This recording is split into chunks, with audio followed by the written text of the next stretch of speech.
Bonjour à toutes, bonjour à tous. Donc nous sommes dans Dawin. Là, je fais le 7e mouvement. La fleur de lotus émerge de l'eau. Un très beau mouvement. Donc on va commencer par les jambes. Voilà, comme d'habitude. Est-ce qu'on fera la tête et les bras? Bon, on commence par les jambes. Alors, ça donne flexion des genoux. Et on place le pied sur les côtés, sur le côté. Voilà. Ensuite, il y a des beaux mouvements de bras.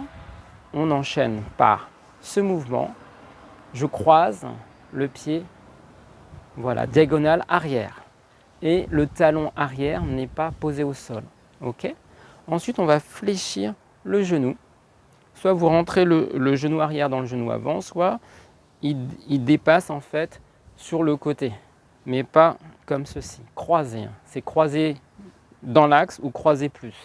Et là, on va descendre, descendre, descendre le buste droit. Donc l'amplitude de ma flexion va dépendre de l'inclinaison de mon buste. C'est-à-dire, si je suis comme ça, je peux descendre jusqu'en bas si je veux. Je ne suis pas obligé. Hein.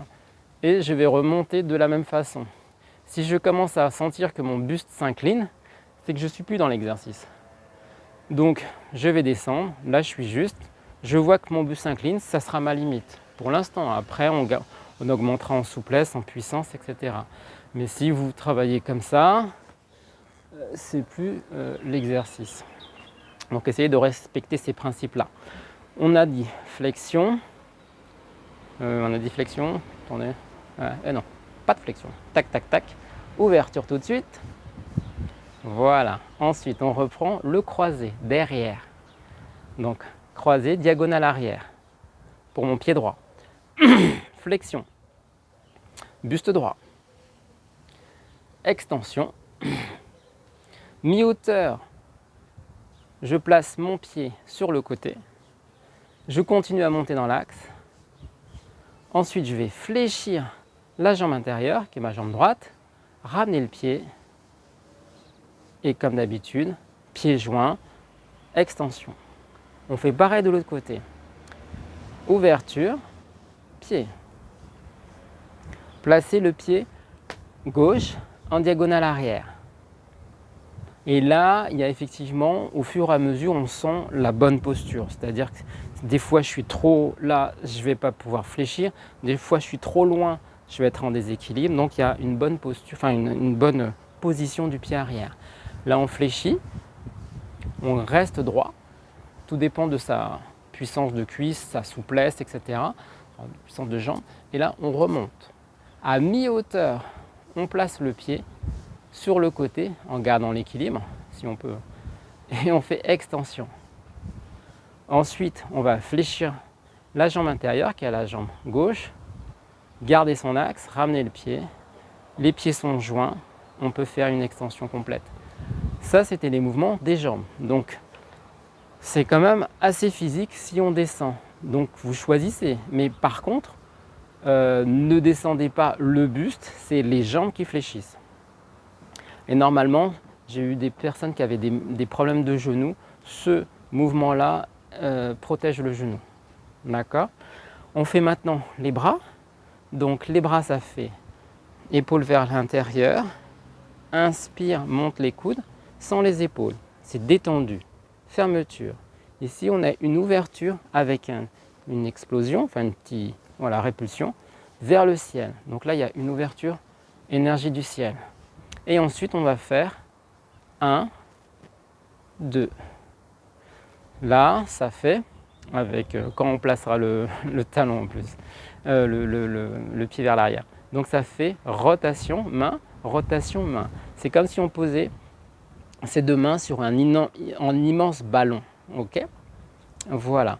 Ensuite, on va serrer les poings, enfin fermer les poings plutôt, ouvrir quelque chose, j'ouvre, je ramène les deux mains en position corolle, c'est-à-dire fleur de lotus, et on va pousser, pousser, pousser vers le haut. Ensuite, on va joindre les mains, tourner les mains vers l'extérieur, paume de main vers l'extérieur, ouvrir avec les omoplates, donc j'ouvre les mains avec mon dos, pas avec mes épaules, et ensuite on descend, épaules, coude, poignet. Voilà. Je le refais une fois. Allez, c'est parti. Ah bah oui, de l'autre côté, bien sûr. Pardon, c'est pas symétrique. Épaules vers l'intérieur. Ensuite, on va juste monter les coudes sans les épaules. Et là, c'est très tranquille en fait. Tac, les poignets se joignent. Ensuite, explosion, enfin, impulsion vers le ciel. J'ai une ouverture. Là, prenez pas les épaules. Hein. Les épaules sont détendues pour aller chercher les omoplates. Donc là, on est dans mes mains sont dans mon dos. Mon dos est dans mes mains. Là, on sent le dos. Ensuite, deux mains. On est à droite. Donc, on va sur un gros ballon du côté droit. Ensuite, on ferme les poings, enfin les mains. Et là, on va ouvrir quelque chose. Ramener les deux mains en corolle. Bon, je vais pas encore, voilà. Fleur de lotus. Monter cette fleur de lotus vers le ciel. Quand elle est vers le ciel, on pointe un peu les doigts comme une flèche vers le ciel. On tourne les paumes de main vers l'extérieur. Et on va ouvrir notre dos. Arriver à l'horizon. Tal, tac. 1, 2, 3, on relâche. Maintenant, on va faire jambes-bras. Et la tête, bah, je vous le dirai, je ne sais plus s'il y a des mouvements de tête. Donc ça donne relâcher, inspire, ouvre le pied, expire, ferme, inspire, ouvre. On va expirer, il y a 3 actions, main, pied. Bon, vous évitez de déséquilibrer comme moi.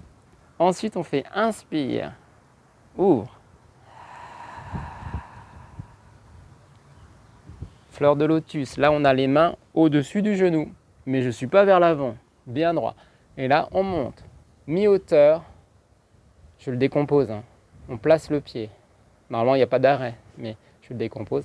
On continue à monter, doigt vers le ciel, ouverture, et la flexion du genou intérieur, genou droit, c'est mon dos qui tient les mains. Je ramène le pied et je relâche. Je relâche, c'est-à-dire je relâche les bras en ta et je tends les jambes. Dans mon acte avec le menton rentré, rétroversion et tout et tout. Pareil de l'autre côté, ça donne. Inspire. Expire. Inspire. Expire. C'est mieux là. Inspire.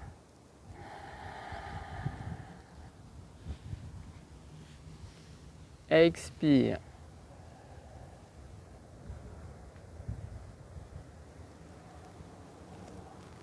Inspire.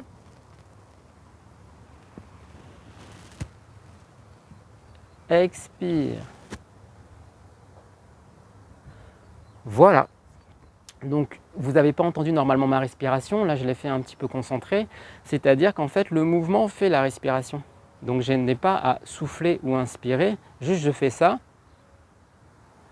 Ma cage thoracique se remplit d'air. Et par exemple, je fais ça. Ben, évidemment, l'air va sortir. Donc, ça amène en fait une tranquillité, un apaisement et un travail plus intérieur. Quoi dire? On va le refaire une dernière fois. Il n'y a pas de regard particulier. Donc ça donne fermeture, inspiration, expiration, inspiration, expiration. Ah, j'ai moins d'équilibre sur ce côté. Inspire, expire.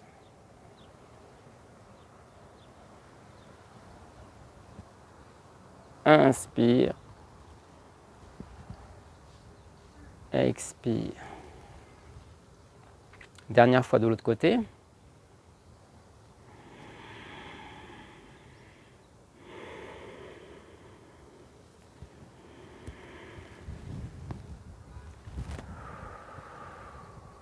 Ah oui, j'ai oublié de vous dire qu'il y avait un regard sur le côté. Ici, un regard côté. Inspire. Et on place.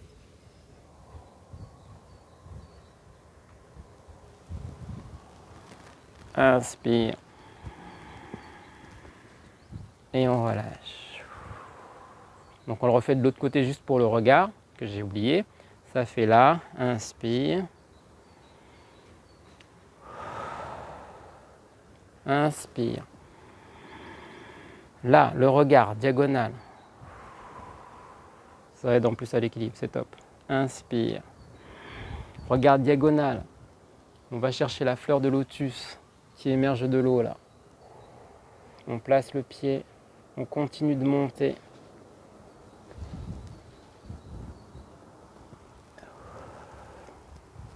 Hop. Et on relâche. Voilà, on a fait donc la fleur de lotus qui émerge de l'eau, qui est un beau mouvement qui travaille vraiment tout, hein, le dos, l'ouverture, les jambes. Donc là, je parle au niveau mécanique et voilà, mécanique, musculaire, etc. Et puis bien sûr au niveau énergétique aussi. Je vous dis donc, si vous avez le courage, pour le 8e exercice, ça c'est le coq d'or qui annonce l'aube. C'est un joli mouvement, donc, mais beaucoup plus simple. Je vous dis, mouvement d'équilibre. Je vous dis donc peut-être à tout à l'heure. Au revoir.